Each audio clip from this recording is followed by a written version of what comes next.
Halo sobat yang luar biasa, selamat datang lagi di channel kita yang selalu bawa kisah sejarah yang penuh makna dan inspirasi. Kali ini kita bakal bahas cerita yang mungkin belum banyak kalian dengerin, yaitu kisah Kanji Suzuki, salah satu dari sedikit pilot kamikaze Jepang yang berhasil selamat dari misi yang sejak awal hampir pasti berujung pada kematian. Bayangin aja sobat, usianya baru 18 tahun saat ia memutuskan untuk bergabung dalam toko atau serangan khusus misi yang dirancang sebagai tanpa jalan pulang.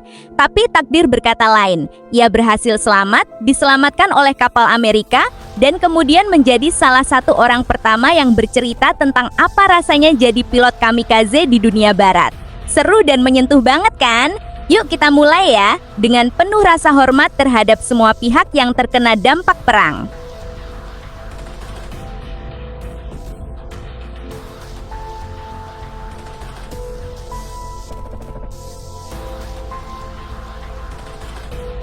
Oke sobat, sebelum kita masuk ke kisah pribadi Kanji Suzuki, kita perlu ngerti dulu sedikit latar belakang tentang misi kamikaze dan toko di masa Perang Dunia II.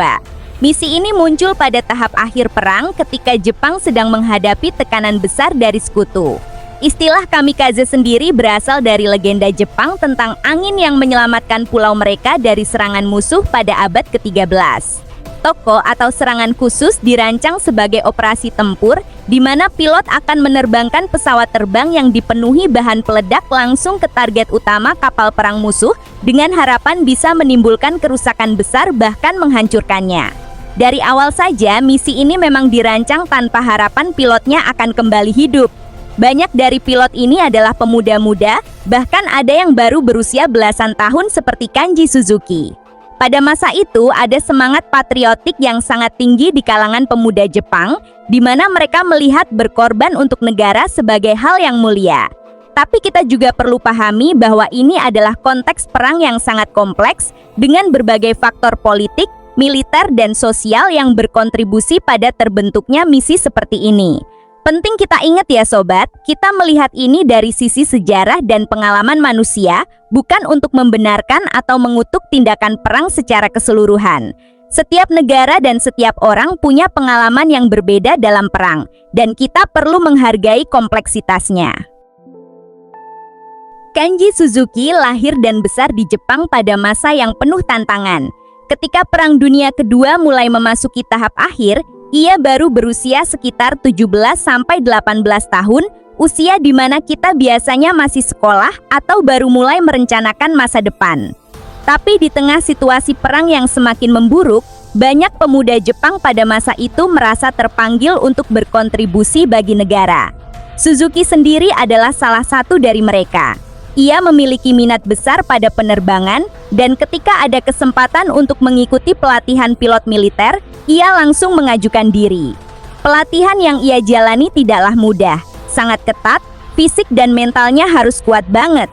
Tapi Suzuki berhasil menyelesaikan pelatihan dengan baik, bahkan dianggap sebagai salah satu peserta yang berbakat. Lalu datanglah saatnya di mana ia diberitahu tentang kesempatan untuk bergabung dalam toko atau serangan khusus. Meskipun tahu bahwa misi ini hampir pasti akan berujung pada kematian, Suzuki secara sukarela menyetujui untuk ikut serta. Menurut apa yang ia ceritakan kemudian, pada saat itu ia merasa bahwa ini adalah cara terbaik untuknya memberikan kontribusi bagi negara dan keluarga yang dicintainya. Ia melihatnya sebagai bentuk pengorbanan yang mulia untuk masa depan Jepang. Banyak dari kita mungkin akan merasa sulit memahami keputusan seperti itu.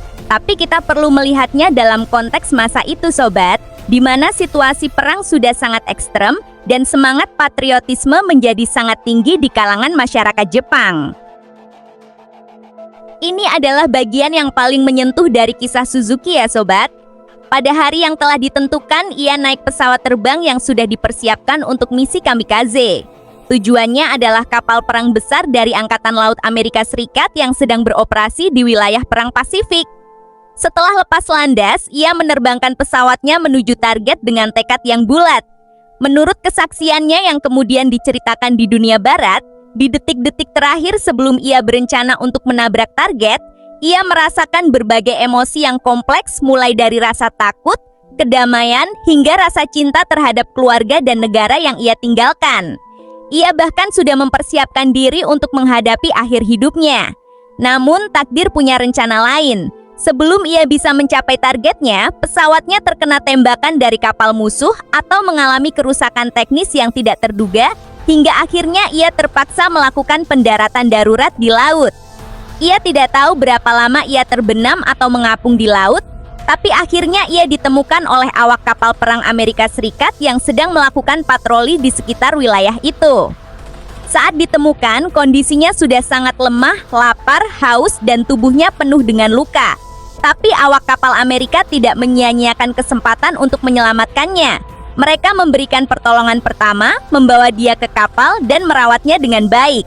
Ini adalah momen yang menjadi titik balik besar dalam hidup Kanji Suzuki, dari seorang pilot yang siap mati untuk negara, menjadi tawanan perang yang hidup untuk menceritakan kisahnya. Setelah diselamatkan, Suzuki diangkut ke tempat penahanan tawanan perang yang ada di wilayah yang dikuasai sekutu. Di sana, ia bersama dengan tawanan perang Jepang lainnya mendapatkan perawatan dan juga kesempatan untuk belajar tentang budaya dan cara pandang yang berbeda dari negara-negara sekutu. Yang paling penting adalah Suzuki menjadi salah satu dari sedikit pilot kamikaze yang selamat dan bersedia bercerita tentang pengalamannya. Pada masa itu, dunia barat hampir tidak punya informasi tentang apa yang sebenarnya terjadi dalam pikiran dan hati para pilot kamikaze. Kisah Suzuki menjadi salah satu kesaksian pertama yang memberikan gambaran yang jelas tentang bagaimana rasanya menjadi bagian dari misi seperti itu.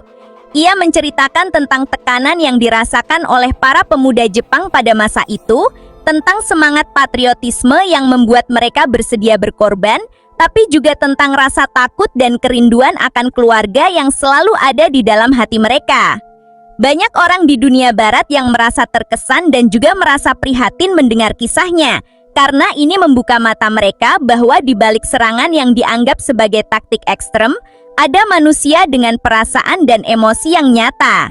Selama masa tawanan perang, Suzuki juga mulai belajar bahasa Inggris dan mendapatkan pendidikan tambahan.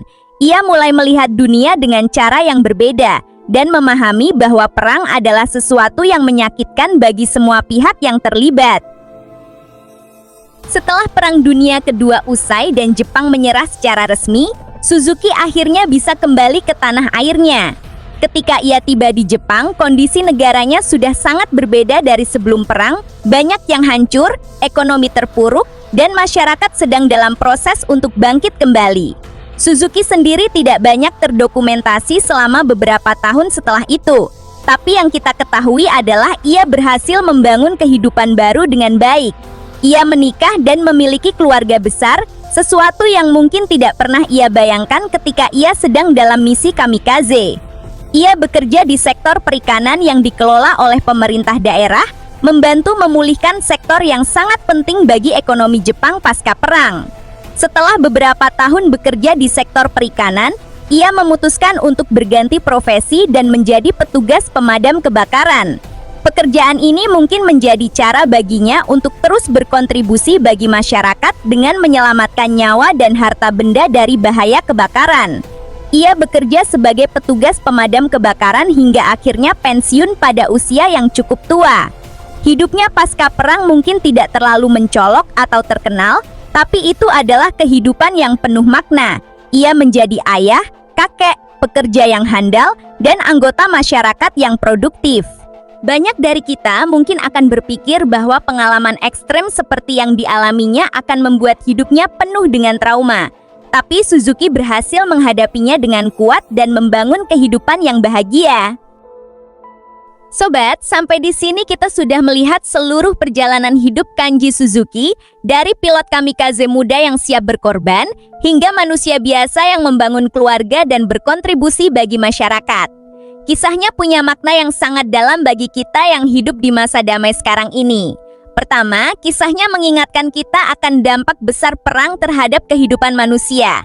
Setiap orang yang terlibat dalam perang, baik sebagai tentara maupun warga sipil, memiliki cerita dan perasaan yang nyata. Kita harus selalu berusaha menjaga perdamaian dan mencari solusi damai untuk setiap konflik. Kedua, kisahnya menunjukkan kekuatan semangat manusia untuk bangkit dari kesulitan dan membangun kehidupan baru. Meskipun pernah menghadapi situasi yang sangat ekstrem dan hampir kehilangan nyawa, Suzuki tidak menyerah. Ia memilih untuk hidup dan berkontribusi bagi orang lain. Ketiga, kisahnya juga mengajarkan kita tentang pentingnya memahami sejarah dengan penuh rasa hormat. Setiap peristiwa sejarah memiliki banyak sisi dan perspektif, dan kita perlu melihatnya dengan cara yang objektif dan penuh empati terhadap semua pihak yang terkena dampaknya.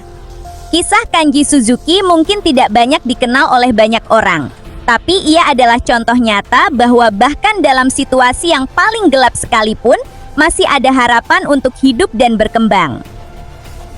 Nah, itu dia sobat, kisah penuh makna tentang Kanji Suzuki, pilot kamikaze yang berhasil selamat dan kemudian membangun kehidupan baru yang penuh makna. Semoga cerita ini bisa menginspirasi kita untuk lebih menghargai perdamaian dan hidup yang kita miliki sekarang ya. Ingat ya, sejarah bukan hanya tentang peperangan dan peristiwa besar, tapi juga tentang kisah manusia yang hidup di tengahnya. Kalau kalian punya pendapat atau cerita lain yang ingin dibagikan, jangan sungkan buat komen di bawah dengan bahasa yang sopan dan penuh rasa hormat ya. Jangan lupa like video ini, subscribe ke channel kita, dan bagikan ke teman-teman yang juga suka konten sejarah yang inspiratif. Jadi dukungan kalian bakal bantu kita terus buat konten yang edukatif dan menghargai makna hidup serta perdamaian.